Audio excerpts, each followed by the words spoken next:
실로 아름답고 찬란했던 시대가 있었다. 그 화려한 역사를 증언하는 유물 신라금관. 그러나 발굴될 당시 금관은 우리의 상식과는 다른 모습을 하고 있었다. 금관은 머리가 아닌 얼굴을 고깔 모양으로 덮고 있었던 것이다.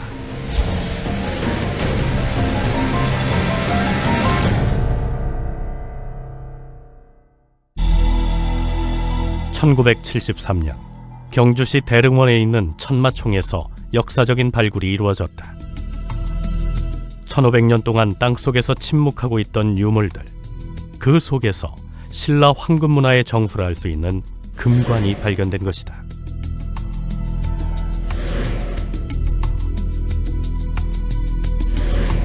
그런데 천마총에서 출토된 금관은 우리가 흔히 보듯 위풍당당하게 위로 솟은 모양이 아닌 전체적으로 고깔 모양이었다.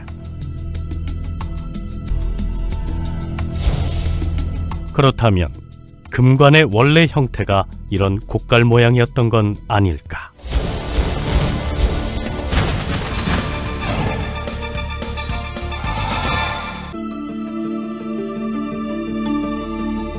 목관 안을 살펴보면 허리 쪽에서는 금제 허리띠, 가슴부터 어깨 부분에 목걸이와 가슴걸이, 그리고 금관은 머리 부분에서 고깔 모양으로 발견됐다. 컴퓨터 그래픽으로 실제 모습을 복원해봤다. 다른 유물들은 모두 제 위치에서 발견된 반면 금관의 아랫부분은 어깨까지 내려와 있었다.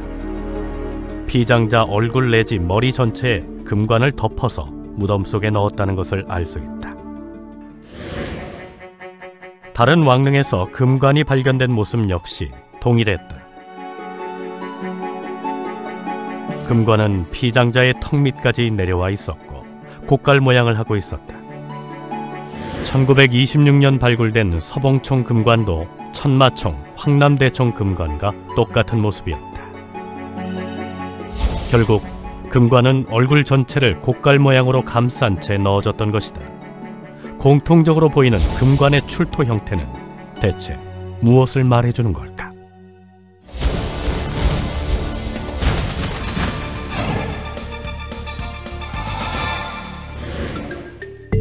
금관의 무게는 1kg이 넘는다. 모자처럼 가볍게 쓸 수 있는 무게가 아닌데 이러한 금관을 당시 신라 왕들은 어떻게 썼을까? 과연 평상시에 쓰고 다녔던 것일까? 금관은 종이보다 얇은 두께로 만들어졌다. 게다가 수많은 장식의 무게와 높이 세운 세움 장식의 구조 때문에 휘청거리고 불안정해 보였다.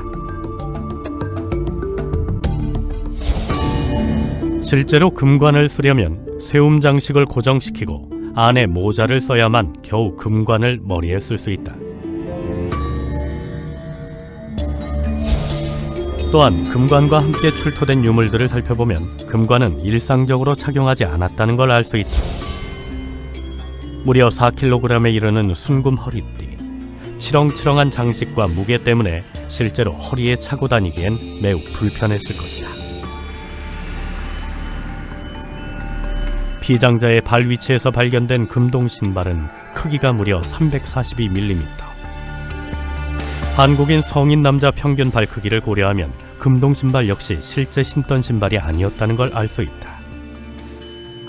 금관은 금제 허리띠, 금동 신발처럼 실용품이 아니었다. 무덤에 넣어주기 위해 만들었던 장송 의례용이었다는 것. 금관은 생전에 자신의 지위와 위엄을 과시하기 위해 썼던 왕관이 아닌 죽은 후에 왕의 얼굴을 덮어주기 위해 만들어졌던 것이다.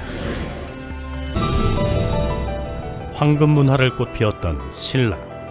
그들은 찬란했던 역사를 황금 위에 새겨놓았다. 지금까지 발견된 신라 금관은 모두 6점이다. 신라 고분 가운데 가장 큰 규모를 자랑하는 황남대총은 2개의 무덤이 이어져 있다. 남분과 북분, 무덤 2기를 이어붙여서 쌍분으로 조성한 것이다. 발굴은 황남대총의 북쪽 봉우리, 북분에서부터 시작됐고 화려하기 그지없는 금관은 이곳에서 발견됐다. 그리고 황남대총 금관은 왕이 쓰는 전유물이라는 우리의 상식을 완전히 뒤흔들어 놓는다.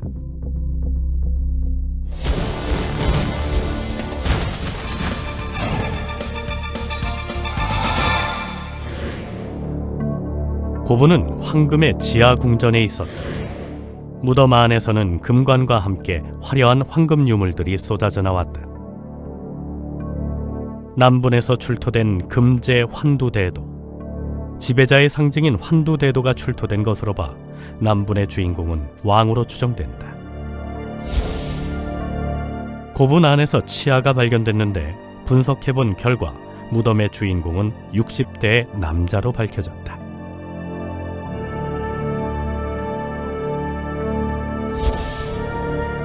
금관이 발견된 곳은 북분이었다. 신라 금관 가운데 가장 장식이 많고 화려한 금관이었다.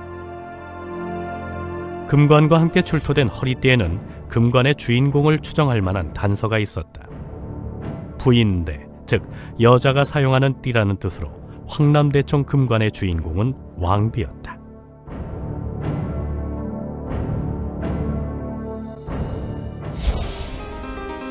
금관이 왕의 전유물이 아니었다는 단서는 다른 고분에서도 발견됐다. 1925년 발견된 금영총 금관.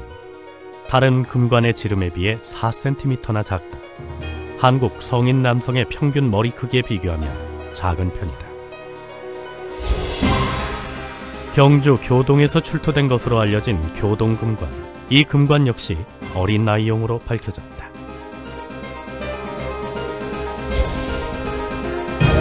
금관은 왕뿐 아니라 왕과 가까운 왕족들의 전유물이었던 것이다. 화려하고 우아한 자태를 자랑하는 금관. 신라인들이 죽은 자를 위해 귀한 금으로 금관을 만들어서 무덤 속에 넣어준 이유는 대체 무엇일까? 찬란한 빛이 영원히 바래지 않는 금처럼 금관의 주인공이 현세에서 누렸던 지위와 권능이 내세에서도 영원히 지속되길 바라는 기원의 의미가 담겨 있었던 것은 아니었을까?